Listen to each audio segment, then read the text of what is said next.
Thank you for joining us on this episode of Sports Bets for Free. My name is Scott Jenkins. I'm your host, local sports bettor here in Phoenix, Arizona. Hopefully with our picks and your picks, to be a very profitable weekend for you guys. We're going to get into NFL Week 11. We already gave out Thursday night, so we hit some things there with Tennessee, obviously, and hitting some props along the way. So pretty profitable on Thursday night. We'll get into the rest of Sunday and a little bit of Monday, as player props have been extremely slow to come out. So this is going to be kind of all over the board a little bit. Team props were slow. We had a change in venue in one game. So we're going to be hopping around quite a bit, but a lot to get over to you for an NFL Sunday. So I want to make sure we give you what we're looking at. And there may be some to add yet as things keep coming out as well. So we'll take the Browns team total over 19.5, 3-unit play. I think the Browns-Bills game in Detroit in the Dome is going to be a high-scoring game on both sides. The Browns almost always allow the over, so if you're an over bettor, they've been your favorite team so far this year. So we'll take the over 19.5 team total for the Browns. We also like the Bears over 23.5 team total. They've been putting up 30 points a game over the last month. So we do like the Bears there as well. Panthers plus 13. This number was 12.5 earlier in the week. It's been 13 the last few days. It's not that I don't think that Baltimore is going to win and probably win handily, but most double-digit dogs this year have played the game close to the vest. I kind of see a high-scoring game on both sides, as you'll see with our team totals that we picked as well. But the Panthers plus 13, we do like that for a 4-unit play. And the Vikings Cowboys game, we do like the Vikings on the money line for a 3-unit play. I was paying even money on that. It might pay a little bit better. I think Dallas went to a 2-point favorite earlier today on DraftKings, so make sure you check that out. We do like that. We do like them on the money line. Dante Foreman, his rush total opened at 50.5. We grabbed it there. Going for that Baltimore Ravens Panthers game, 7-unit play. Lamar Jackson's line has been anywhere from 57 to 62. I think he's going to run for 70 plus yards this week. So over 57.5 rush is where we caught it for 5-unit play for us. Terry McLaurin, who's been smashing this receiving number for probably ever since Heineke started as the quarterback. We did grab it over 59.5 receiving yards for a 7-unit play. That number, I've seen it at 60, 61, 59. It's kind of bounced all over the place. So if you see it in the 50s, try to grab it. Otherwise, I think you're still completely safe at the 60 number as well. Nico Collins in that Texans game, we do like over 40.5 receiving yards. I think that number's went up to about 43. But Nico's been a pretty favorite target for Davis Mills. Same thing for the Texans with Dameon Pierce, over 77.5 rushing yards for an 8-unit play. Pierce's line, that's been around 79-ish. I think he's going to smash that number again, so it should be another good week to be on the back of Dameon Pierce. Going back to the Panthers again, Dante Foreman, obviously we have over the 50.5 yards rushing. We also like over 12.5 longest rush for a 6-unit play. The Lions game, the Lions been playing well. It's been a little crazy, but we do like the total over in the first quarter, 7.5. And then and that one for a 6-unit play. And then the Vikings game, we're going to go with Dalvin Cook. We think he's going to run the ball well against the Cowboys' great pass defense, but not so great run defense. Over 79.5 rushing yards. I have seen that number actually a little lower. So do like that there. Najee Harris in the Steeler game, over 47.5 rushing yards. I'm going to be really honest here. Najee's had a very disappointing fantasy season so far. But 50 rushing yards and we're a winner. We got to take Najee in that one for a 4-unit play. Amon-Ra St. Brown, obviously been on a tear. Had a couple weeks there with the injury and then a slow week. Had a big week last week. This line opened for him at 75.5. It's typically right around 80.5. I still like it. I think it's going to be another 8 catches, $120 for him. So 8-unit play there. TJ Hawkinson, obviously newly to the Vikings. We do like that play there. I think he's going to see a few more of the targets as they probably double Justin Jefferson. So we'll go TJ Hawkinson over 40.5 receiving yards for a 3-unit play. That line is up to like 43-ish. T. Higgins, obviously Jamar Chase still out. Looks like Jamar might be out for another week or two the way it's looking. He hasn't even started to practice yet. So T. Higgins, we're going to take over 73.5 rushing yards for a 6-unit play. Still staying in that Bengals game. Joe Burrow, 1+ interceptions going off at -105. Last time they played the Steelers, I believe he had 4 picks or 3 picks. It was pretty bureau. So we're going to go 1+ interceptions for a 2-unit play. Cole Kmet. Normally we don't play this much on an anytime TD except for maybe like a ridiculously number, like they're almost guaranteed to score. But he has scored 5 touchdowns the last 3 weeks.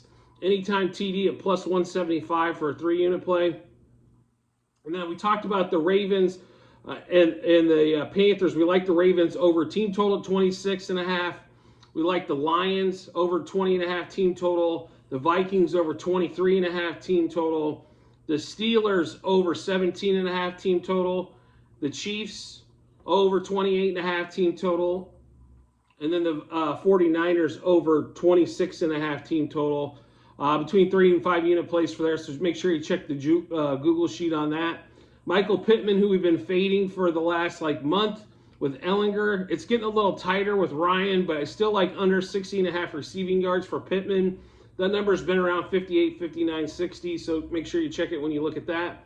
Darnell Mooney opened up at 44.5 receiving yards. We hopped on that one for a 5-unit play. That should be pretty close to the same number.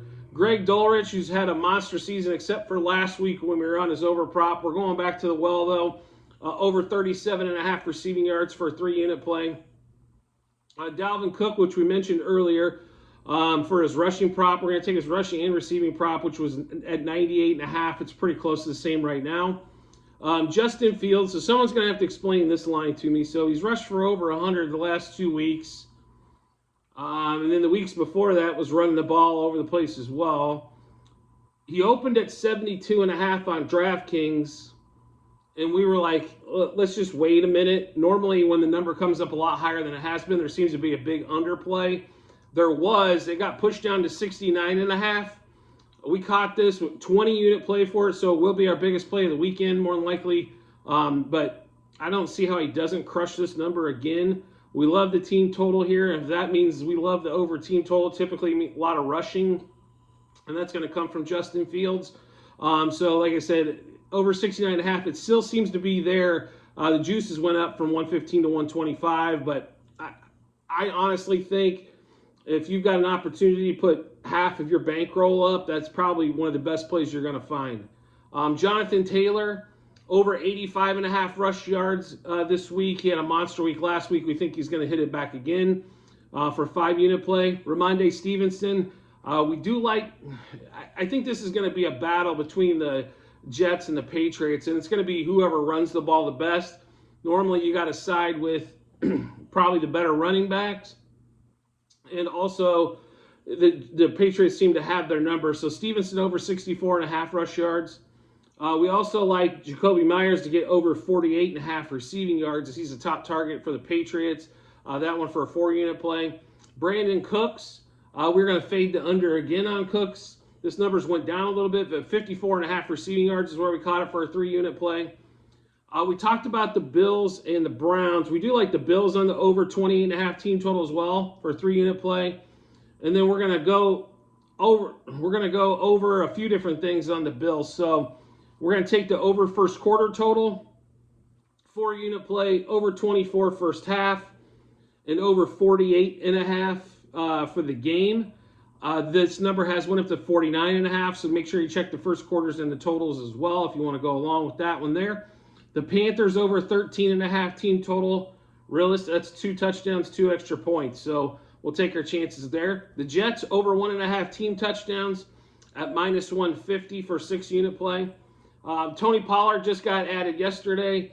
Over 42.5 rushing yards for the Cowboys against the Vikings. Looks like it's still about the same. Obviously, we went McLaurin On the over receiving yards, we're also going to take his over his longest reception of 24.5 for a 3-unit play. D'Onta Foreman, who we mentioned a couple times earlier, we're also going to take his anytime TD for plus 155 for a 2-unit play. We're also going to take D'Onta Foreman anytime 2 touchdowns plus at plus 1,000 for a 1-unit play. So if he can get those 2 TDs, that should lock up a lot of different bets for us on that. So that's kind of where we're looking at there. Patrick Mahomes in the Sunday night game against the Chargers, over 2.5 pass TDs for a 5-unit play. Then we're also going to take, let's see here, and that was at plus 120. We'll also take his over 288.5 passing yards, a minus 115 for a 5-unit play. We think Kadarius Toney's going to see a lot of action. He still saw pretty good action last week with Mecole Hardman out. Now you've also got Juju out as well. And MVS has not been Mahomes' favorite target so far this season, even though he's been there all year. So we do like Kadarius Toney over 50.5 receiving yards. That's going to be a pretty big play for us, an 8-unit play. We went over Dameon Pierce's rushing earlier, but we do like his over 16.5 longest rush for 4-unit play. Obviously, we're fading Brandon Cooks, so we're going to fade the under longest reception at 20.5. Kadarius Toney, who we talked about on the over receiving yards, we like his over longest reception for 19.5. Going back to Dameon Pierce again, over 18.5 rush attempts. It's quite a bit of rush attempts, right? Normally, the only one that sees more than that is Derrick Henry, but the Texans do run the ball a lot with him. And then over 96.5 rushing and receiving yards for Dameon Pierce as well. We like the Panthers team total over. We like the Ravens team total over. So we're also going to like the game totals over. Over 7.5 total first quarter. Over 21.5 total first half. And over 41.5 total. So we're all Ravens, Panthers we think is going to be over. And then we also think on the Bills, Browns over. Ramondre Stevenson, obviously we went over his rushing prop. We're also going to take over 92.5 rushing and receiving. Eckler, we never know if he's going to catch the ball for 100 or run it for 100. So over 90.5 rushing and receiving combined. A.J. Brown's prop just became available this morning. Over 72.5 is where it opened. I think after last week, only having 1 catch, A.J. Brown's going to see a lot of action. 5-unit play. It was plus 105, though. Russell Wilson, over 226.5 passing yards just became available this morning. 8-unit play. They can't run the ball now without Javonte Williams, so I think they're going to throw the ball again like they have for the last couple weeks, and Russell's been putting up 270 plus, so I don't understand why his passing prop still keeps coming out in the 220s, but we'll definitely take it and ride it to the house. Eagles, first half totals over have been, I believe, at 8-0-1 so far this year. We're going to ride that again. It's only 22.5 against the Colts in the first half. So over 22.5 total there. And then Terry McLaurin, obviously we have longest catch and receiving yards. We're also going to take over 4.5 receptions for a 5-unit play. He's been seeing a ton of targets. So 5 catches is really not going to be that hard, I think, for McLaurin to come up with. And then we're finishing up, obviously, here on Saturday. We did add a couple of bets to the Saturday, so make sure if you want to check those. And then anything we might add before tomorrow morning, make sure you, or tomorrow afternoon before the night games and so on and so forth. But make sure you check the Google Sheet in the comments section on the YouTube channel, and you'll be able to see every play we make and and our result on those. And then I'll also track us for the season, as we're up over 400 units between college and pro football. So we've had a great season so far, and just want to keep adding to the pot as we get closer to playoff time. So I do want to thank you for joining me on this episode of Sports Bets for Free. As always, if you could rate, review, or subscribe to whatever platform you're listening to us on or watching us on, whether it be the YouTube channel, one of our podcasts on Apple, Spotify, Google, or any of them great ones out there, I'd appreciate it. And I look forward to talking with you soon.